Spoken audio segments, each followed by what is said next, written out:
If you were here 2 weeks ago, you might remember that I gave you some homework. See, I didn't forget. You thought I'd forget. You thought I'd forget. Well, if you forgot, or if you weren't here 2 weeks ago, that is fine. But let me remind you of what the homework was. Do you remember what it was? It was to look, first of all, it was two things. First of all, it was to look at yourself in the mirror.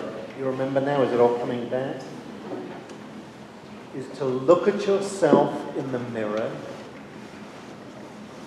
and say, you are the beloved. You are the beloved with whom I am well pleased. Did you do that? Not really? No, I didn't. I felt shy. Do it. Do it. When you go home, first thing you do, go into the bathroom, you can close the door, you can even lock it if you want to. But look, no, I'm serious. I'm serious. Look at your beautiful face. Your face is beautiful because it is made in God's image. Look at that beautiful face and say, you are the beloved. Don't let me have to bring this up next week. This is important. And you remember the other thing, that part 2 was to, in the coming week, look at everybody that you meet. People that you know, people that you don't know, and see in them the face of the beloved too. They are the beloved as well. They are the beloved with whom God is well pleased. And it's not about perfection.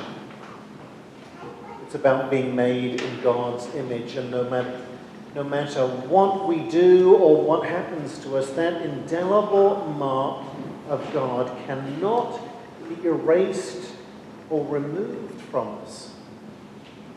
Whatever choices we have made, whatever has happened to us, being done to us, the indelible impression of God's image is with us still. Can never be removed. Well, that was the homework. See, I didn't forget.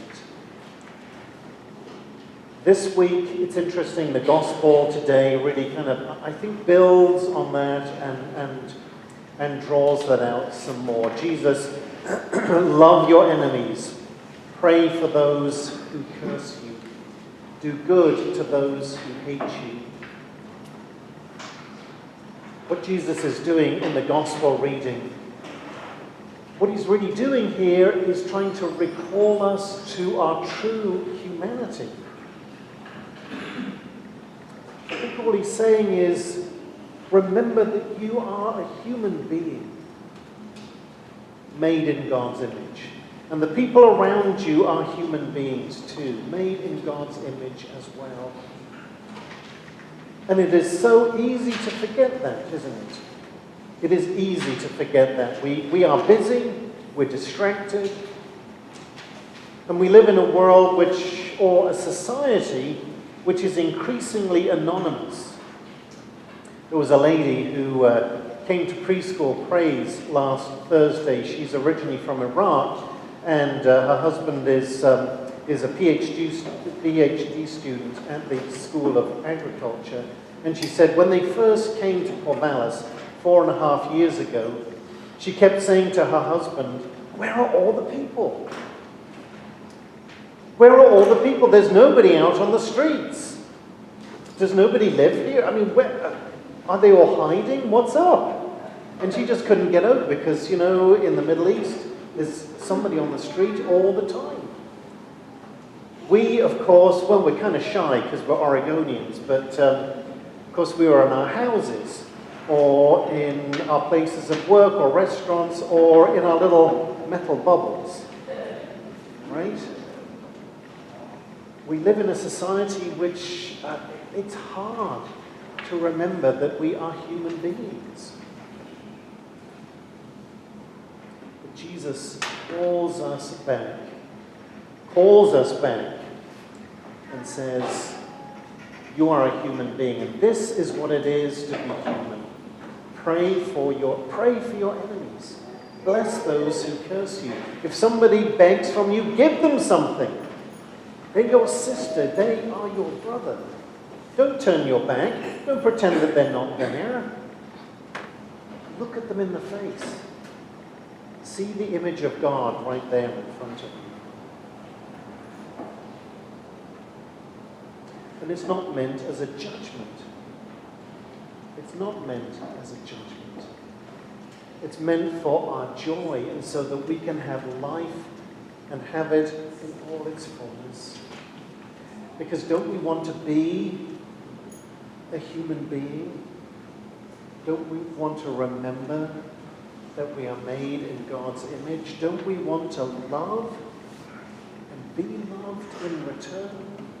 What else is there, truly? What else is important? What else really matters at the end of the day?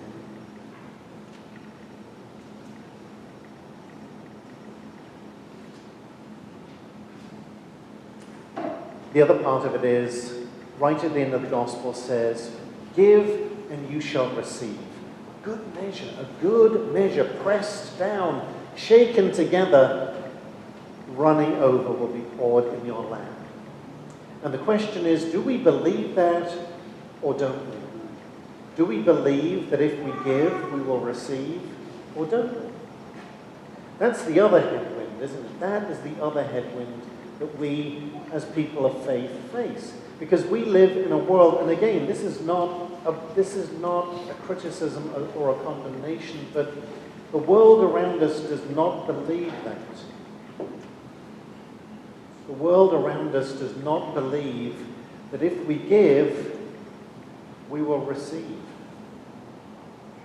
Because we are taught to hoard and to save and to grab as much as we can, because who knows, winter is coming.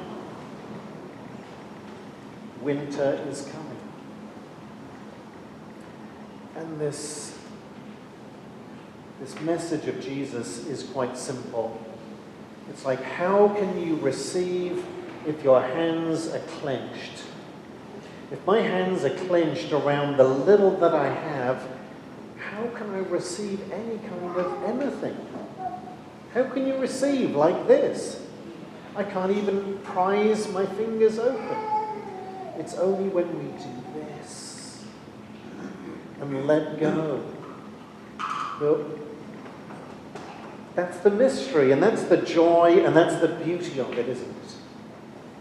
When we finally are able to let go, there we are. We're ready to receive. But look, we've also given at the same time. Jesus reminds us that we are human, that we are beloved, and that in letting go, truly, we will receive beyond